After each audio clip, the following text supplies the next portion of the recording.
মায়ের জন্য ভক্তরা যেসব জিনিস নিয়ে আসতেন তা যদি অতি সামান্য হয় তাতেও মায়ের আনন্দ। কয়েকজন দরিদ্র চাষি দূরের গ্রাম থেকে পায়ে হেঁটে মাথায় করে বয়ে এনেছে নিজেদের হাতে ফলানো শাক তরকারি।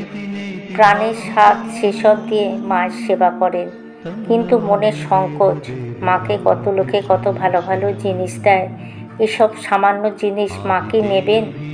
মায়ের বাড়িতে পৌঁছে তাদের সব ভয় সংকোচ দূর হয়ে যায়।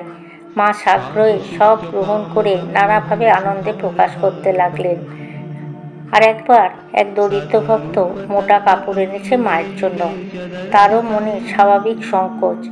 মা কিন্তু পরম সমাদরে সেই কাপড়খানা গ্রহণ করলেন আর বললেন, বাবা, এই আমার গরদ ক্ষীরোদ নিরোধ।